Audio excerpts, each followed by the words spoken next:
你睇一個人，唔好淨係聽佢把口講到幾好聽，亦唔好淨係睇佢喺你面前幾客氣。有時一個人未開聲之前，佢點樣着衫已經透露咗佢好多嘢。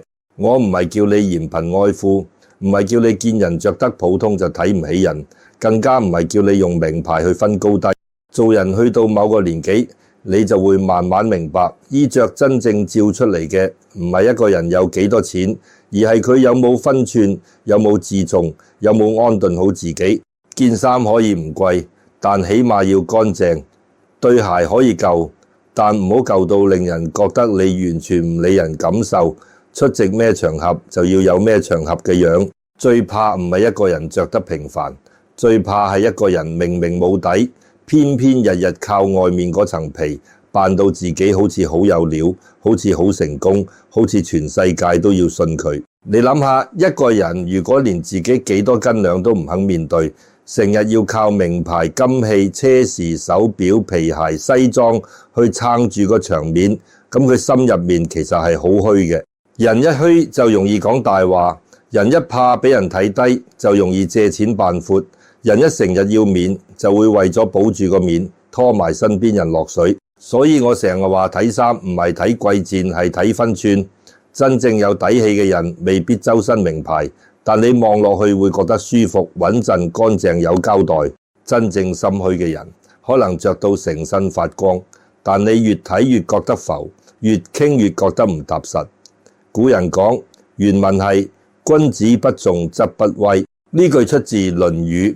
講白啲，即係一個人如果冇一種沉穩嘅分量，冇一種自重嘅態度，就算外表整到幾威都係空嘅。威唔係靠件衫撐出嚟，威係由心性、德行、做事有交代，慢慢養出嚟。你着得再光鮮，如果講嘢冇譜，做人冇信，錢銀唔清，成日吹到天花龍鳳，最後都只會令人心寒。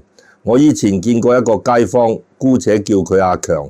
阿強唔係壞人出身，屋村大，細個都捱過苦，讀書唔多，出嚟做過地盤，做過物流，又跟過人做小生意。照道理肯做肯捱，日子都唔會太差。但阿強有一樣嘢好要命，就係太怕人睇低佢。佢每次出街，件恤衫一定要運到直一直，皮鞋一定擦到反光，手上戴住隻大大隻金錶，頸上掛條金鏈，腰間仲要有意無意露少少車匙出嚟。你喺茶樓見到佢，未坐低已經聽到佢把聲，嗰種聲唔係同人傾偈，係好似驚死全場，唔知佢有錢咁。佢成日同人講，最近有單生意好大，識到邊個老闆，喺邊度有門路，邊個項目好快翻幾倍。你同佢飲茶，佢一定爭住埋單，埋單嗰陣仲要講一句細數嚟啫，大家開心最緊要。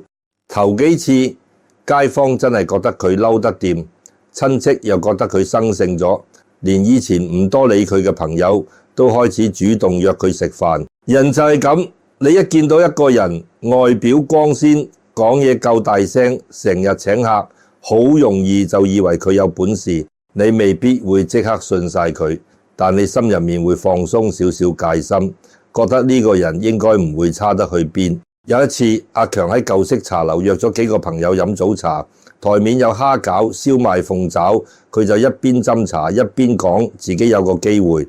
佢話有個朋友做進出口，貨一到手就有人接，唔使擔心銷路，只係而家差少少周轉。佢講到好有信心，仲拍住心口話，大家識咁多年，我有好嘢先預你哋，出面啲人想入都冇位。嗰幾個朋友本來都有啲猶豫，但你知啦，茶樓嗰種氣氛，大家坐埋一齊，佢又着得咁企理，金錶一閃一閃，電話又不停響，好似真係好忙，好有生意。最重要係佢講嘢唔似求你，反而似俾機會你。人最容易中招，就係喺呢一刻，你以為自己嘅投資，其實係俾人用氣勢牽住走。你以為自己係幫朋友，其實係幫佢補一個越嚟越大嘅窿。其中有個老街坊叫智叔，50幾歲，做咗半世保安，份量唔高，但勝在慳家，有少少積蓄。智叔個仔準備結婚，屋企本來想留筆錢裝修，點知聽阿強講到咁實牙實齒，又見佢平時出手咁闊，心諗呢個人應該唔會呃街坊。智叔拎咗10萬出嚟，講明3個月要用返。阿強當場話冇問題，我做人最講信用，3個月唔止還你，仲有息俾你。講到尾，最令人放下戒心嘅唔係份合約，唔係啲數字，而係阿強多年嚟營造出嚟嗰個樣。佢着得似成功人士，講得似成功人士，食飯埋單又似成功人士，於是大家就真係當佢係成功人士。可惜假嘅嘢撐得一時，撐唔到一世。3個月過去，阿強開始話貨款未返，再過1個月話銀行戶口有啲麻煩，再問多2句就話自己都俾人拖數，叫大家體諒。智叔急到瞓唔着，個仔裝修錢冇咗，屋企日日嘈，老婆鬧佢一把，年紀仲咁天真。最後先有人揭穿，原來阿強早就周身債，之前請客帶金揸車唔少都係借返嚟，甚至有啲卡數已經拖咗好耐。佢唔係突然出事，係一路出事，一路用更光鮮嘅外表遮住個爛攤子。你話阿強最大嘅問題係咩？係窮咩？唔係，人窮唔可恥，日子有高低都好正常。佢最大嘅問題係唔肯認清自己，唔肯守住分寸。明明自己未企穩，就要扮到企得好高；明明自己冇能力請客，就要爭住埋單；明明自己冇餘力做大茶飯，就要喺人面前講到自己有門有路。做人一旦咁樣就好危險，因為你唔止呃人，你先呃咗自己。你呃自己呃得耐，就會覺得再借一筆冇問題，再講一次大話冇問題，再拖一拖都冇問題。到最後唔係你一個人跌落去，而係連信你嗰班人都俾你拖住跌。呢個就係人心最微妙嘅地方。好多破財唔係因為你唔識投資，而係你太相信一個人表面嗰層光。好多家庭出事唔係因為一開始貪心，而係因為你唔識分辨一個人嘅體面究竟係修養定係包裝。所以第一種一定要行遠啲嘅人，就係明明冇實力，偏偏要靠名牌同排場撐場面嘅人。呢類人唔一定一開始就想害你，但佢嗰份虛榮最後好容易變成別人嘅災難。你見佢成日講大生意，成日話識人，成日請客，又成日話自己最近資金周轉，咁你就要醒，真正有根基嘅人未必周圍講自己幾有錢。真正有福氣嘅人唔會下下用錢壓場，真正做事穩陣嘅人唔會日日要別人承認佢成功。一個人越係缺乏內在分量，越要靠外在聲勢補反。好似一間屋地基唔穩，外牆油得再靚都冇用。一個人心性唔穩，衣着再光鮮都只係遮醜。你平時睇人可以睇3樣嘢，第一，睇佢着衫係咪符合場合，普通飲茶乾乾淨淨就夠。如果佢次次都好似去剪彩咁，仲要不停等人讚佢，呢個人多數好需要掌聲。第二，睇佢衣着同佢日子係咪對得上，唔係話收入普通就唔准着靚衫，而係如果一個人長期入不敷支，卻日日用外表營造富貴感，咁背後一定有壓力，亦可能有謊言。第三，睇佢會唔會用呢個形象逼你相信佢。佢話你睇我都唔似呃人啦。佢話我咁多年都係靠信用食飯。佢話唔信我你就走寶。聽到呢啲說話更加要慢落嚟。真正可信嘅人唔怕你查，唔怕你問，唔怕你慢慢諗。只有心虛嘅人先至要用氣勢、面子、排場推住你快啲點頭。但人世間仲有另一種人更難防。佢未必浮，甚至相反，佢着衫好得體，講嘢好斯文，坐低嗰陣唔會大大聲，對老人家會講請，對女人會顯得好體貼，對朋友有一副講義氣嘅樣。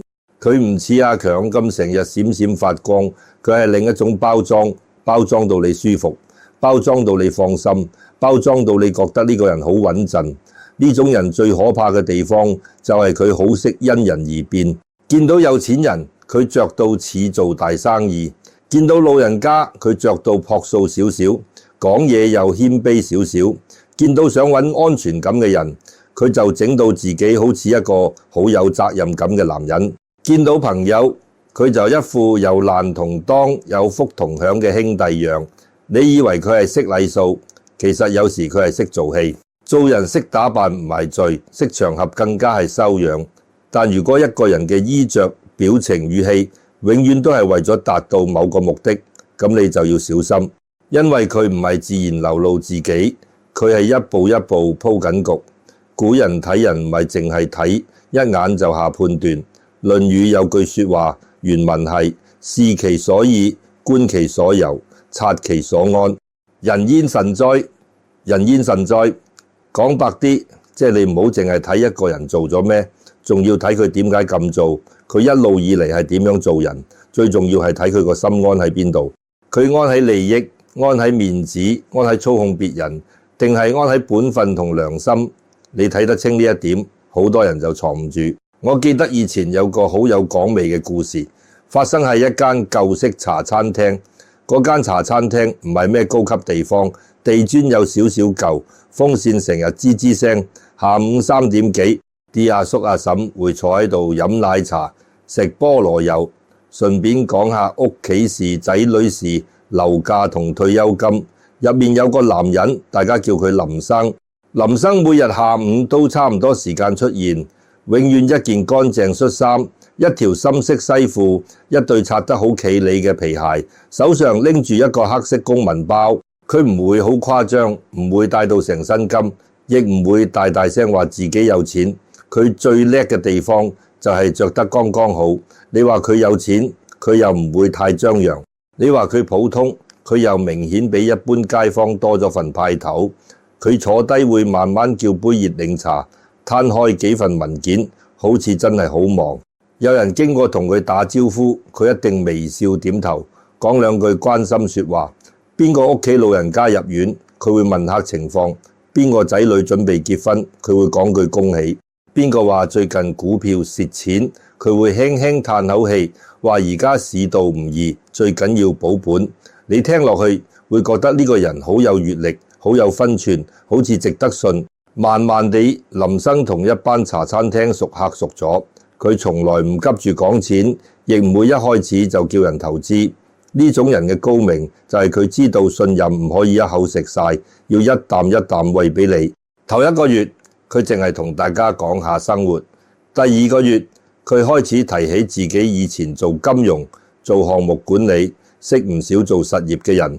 第3個月佢開始偶然透露自己幫幾個朋友做緊一啲話就話好穩陣嘅錢銀安排，唔係炒股，唔係賭運，係有抵押、有合約、有回報。佢每次講到呢啲就會好識收，講2句就停，仲會補一句呢啲嘢唔啱所有人，最緊要大家唔好貪心。你聽下幾穩陣，明明佢係引你入局，但佢偏偏扮到自己係叫你唔好貪。最容易令人中招嘅就係呢一種反向包裝。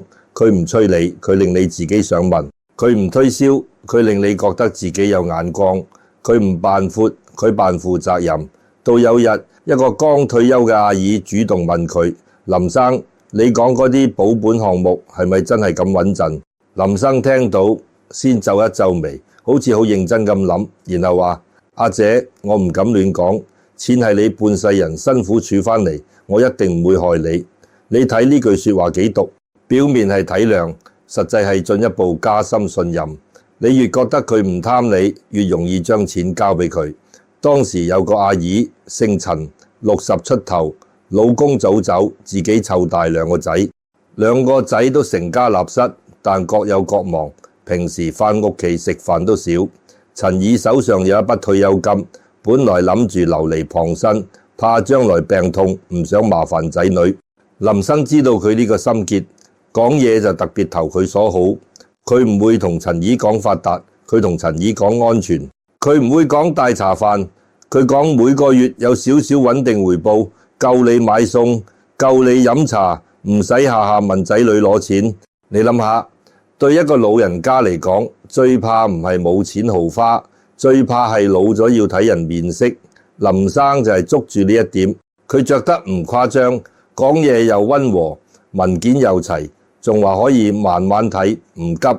結果陳姨由最初拎5萬，到後來加到20萬，再介紹咗另一個朋友入嚟，大家都覺得林生可靠，因為佢從來冇表現到貪婪，反而成日提醒人唔好落太多。可是你要記住，有啲人最叻嘅就係用我唔貪嚟包裝最大嘅貪。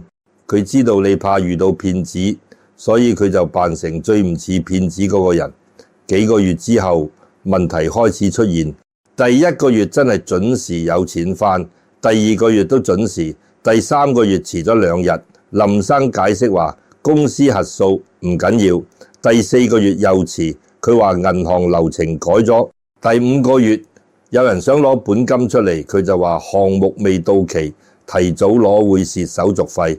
到呢個時候其實已經好多破綻，但人一旦投咗錢落去，就好容易幫對方揾藉口，因為你承認佢有問題，就等於承認自己睇錯人。陳怡日日心慌，但又唔敢同仔女講，怕俾仔女鬧。佢去茶餐廳等林生，林生有時出現，有時唔出現。出現嗰陣仍然恤衫西褲，仍然好有禮貌，仍然叫大家放心。你知唔知最令人寒心係咩？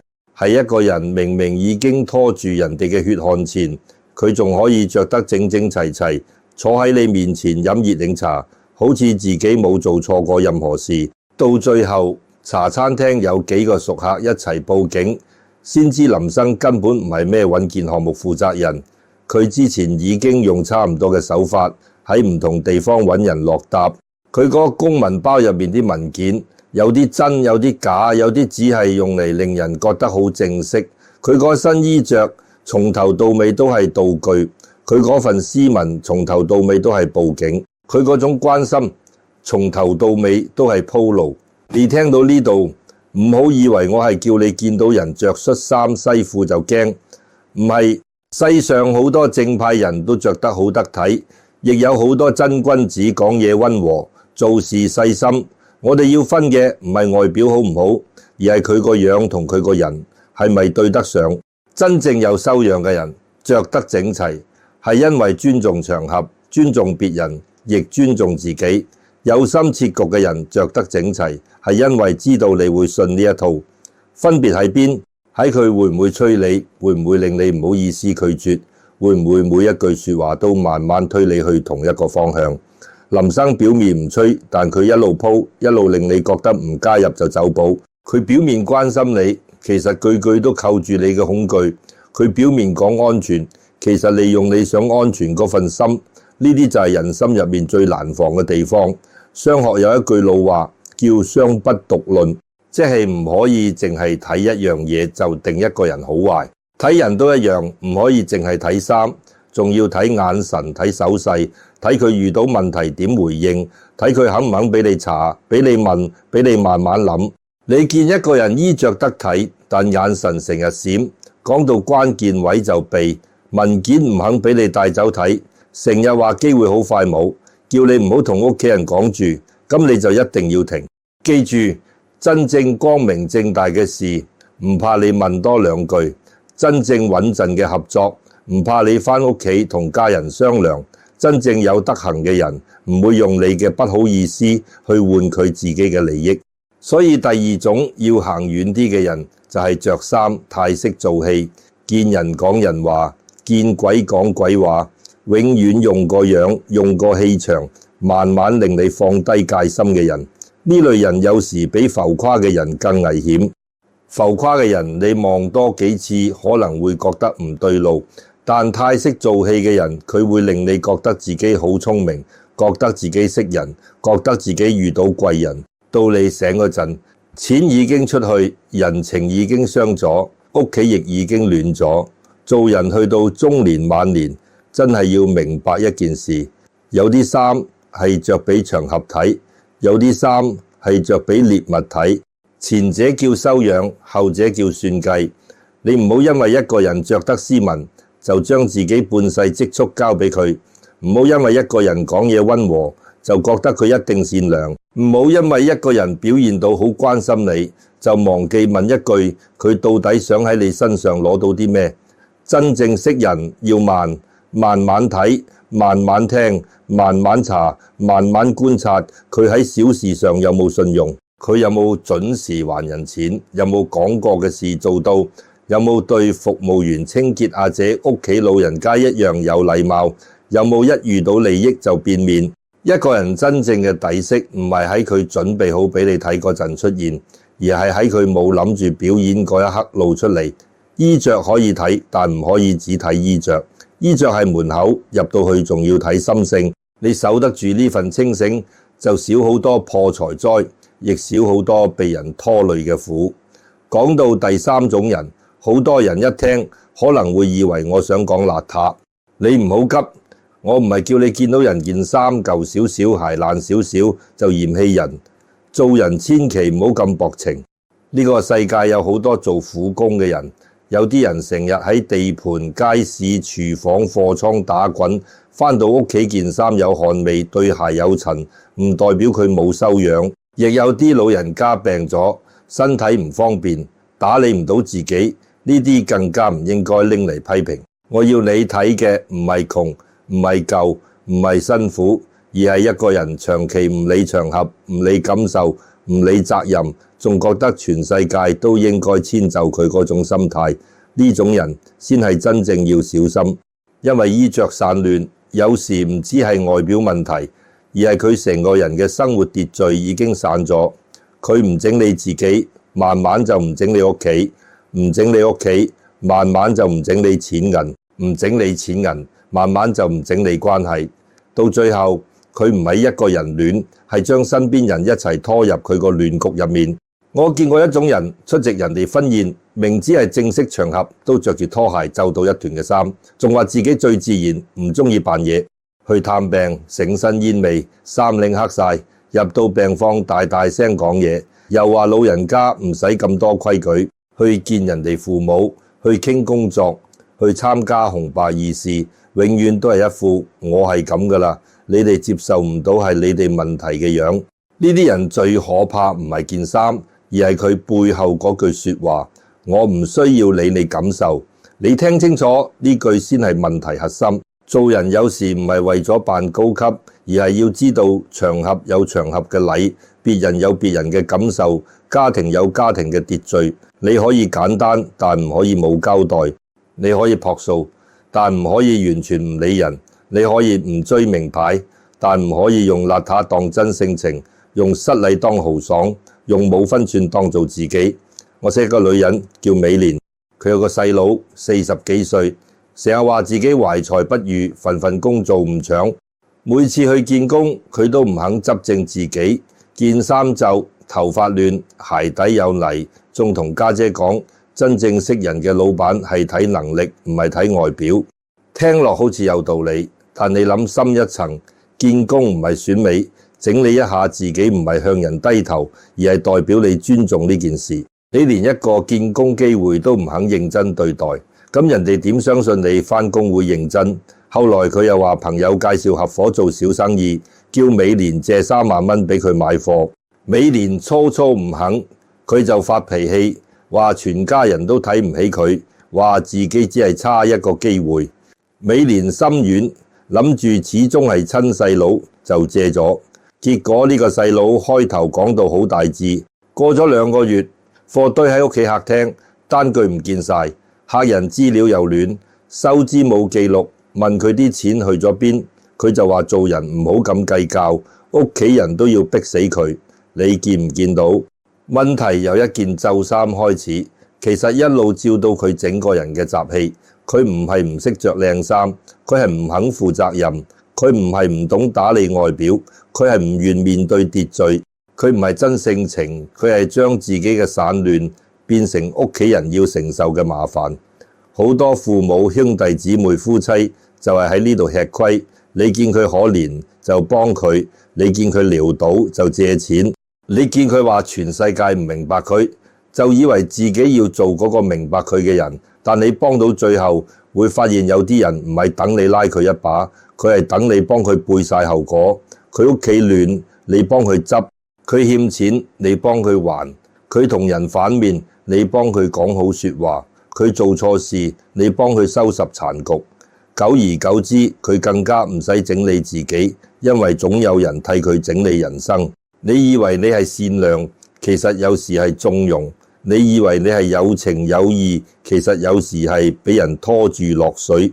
佛家講因果，唔係嚇你，係叫人睇清每一個念頭後面都有結果。你今日一次又一次替佢收拾，佢就一次又一次學唔識承擔，到最後佢嘅因變成你嘅果，佢嘅亂變成你屋企嘅亂，佢嘅冇分寸變成你晚年嘅不安。道家有句說話，原文係知足不辱，知止不殆，出自《道德經》。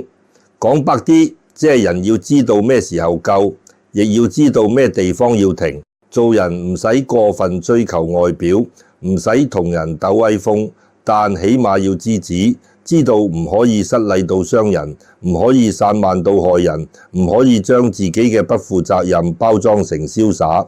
真正識收嘅人，唔會將自己擺到好高，亦唔會將自己放到完全唔理人。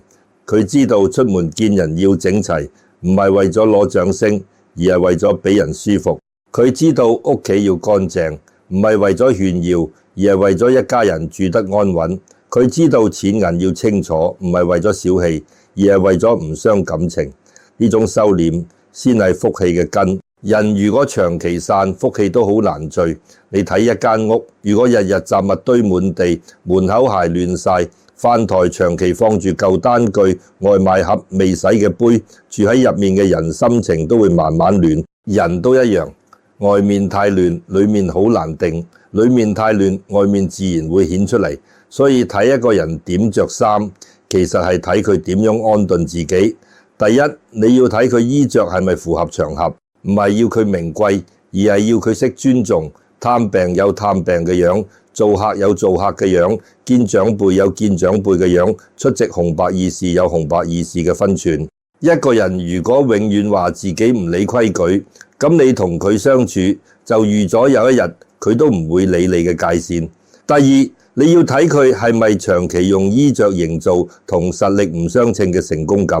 呢種人好容易因為面子而借錢扮闊，因為怕輸而越踩越深。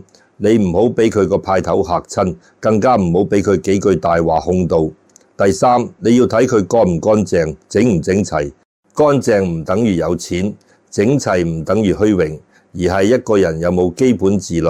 有自律嘅人未必大富大貴，但多數有交代。完全冇自律嘅人，今日唔整理自己，聽日好多事都會留俾別人執手尾。第四，你要睇佢會唔會用形象催你信佢。佢着到好成功，就叫你跟佢投資；佢扮到好可憐，就叫你借錢俾佢；佢扮到好老實，就叫你唔好問咁多。記住，凡係一個人要你唔好問、唔好查、唔好同屋企人商量，咁就一定要停低。第五，你要睇佢平時同重要場合嘅落差。正常人有不同場合，有不同打扮，呢個係禮貌。但如果一個人喺你面前一個樣，喺利益面前另一個樣，喺弱者面前又另一個樣，咁你就要知道佢身上可能唔止一件衫，仲有好多層面具。講到尾，睇衫唔係教你膚淺，係教你清醒。人到咗中年晚年，最怕唔係識少幾個人，而係識錯一個人，識錯一個虛榮嘅人，佢會拖你破財；識錯一個識做戲嘅人，佢會呃你信任；識錯一個長期散亂又唔肯負責嘅人，佢會拖你一齊亂。真正有福氣嘅人，未必穿金戴銀，未必句句大道理，但你同佢相處會覺得安定。佢簡單但唔寒酸，佢樸素但唔失禮，佢慳家但唔吝嗇，佢有分寸，知道咩話要講，咩錢唔好亂借，咩關係唔好攬得太實。呢種人先值得深交。相反，嗰啲靠衣着呃面子，靠形象呃信任，靠散亂拖累人嘅人，你一定要行遠啲。行遠唔係你冇善心，而係你知道善心都要有智慧。拒絕唔係你涼薄，而係你唔想將一家人安穩交俾一個冇分寸嘅人。你要記住，一個人真正嘅衣着唔只係身上嗰件衫，仲包括佢嘅語氣、眼神、手勢、對錢嘅態度、對家人嘅態度、對弱者嘅態度。件衫只係一個入口，入到去你要睇嘅係心。心正，件衫普通都舒服；心虛，件衫再貴都浮；心亂，件衫再整齊都會有破綻。你由今日開始，唔好再俾人個表面牽住走。人哋着得光鮮，你慢慢睇；人哋着得斯文，你慢慢聽；人哋着得可憐，你更加要慢慢分辨。真正嘅慈悲唔係見人可憐就攬晒上身，而係幫人之前先守住自己，守住屋企人，守住自己，半世人辛苦處樂嘅安穩。你有清醒，福氣先留得住；你有分寸，晚年先唔會俾人牽住走。人到中年之後，最緊要係守住自己個荷包，亦守住自己個心。你唔好因為人哋着得光鮮，就覺得佢一定有本事，亦唔好因為人哋講到好熟，就唔好意思拒絕。錢銀往來要清清楚楚，合夥做嘢要白紙黑字，朋友情分要有情，但唔可以冇界線。你今日唔好意思問清楚，聽日可能就要成家人陪你還代價。福氣唔係靠人帶你一夜翻身，福氣好多時係靠你避開唔應該接近嘅人，守住唔應該亂出嘅錢，忍住唔應該貪嘅便宜。衣着可以見人心，因為一個人點樣包裝自己，往往就照見佢點樣面對自己。佢如果肯踏實，件衫簡單都會有分寸；佢如果心虛，件衫再貴都會有一陣浮氣。真正有德行嘅人，外表未必搶眼，但一定唔會令你覺得被逼、被催、被牽住走。真正要提防嘅係嗰啲用光鮮掩飾空心，用排場包住債務，用面子換你信任，用散亂消耗你善良嘅人。呢種人一定要行遠啲。你唔係無情，你係清醒；你唔係小氣，你係守住自己同屋企人嘅安穩。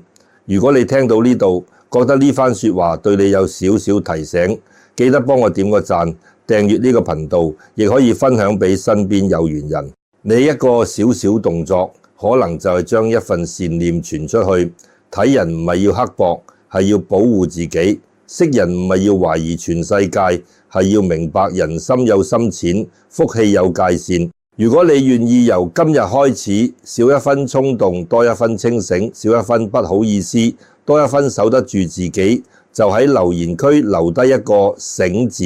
願見到呢個字嘅人都可以喺人情世故入面守住心，守住錢，守住家，亦守住自己後半生嗰份安穩。我哋一齊善念共振。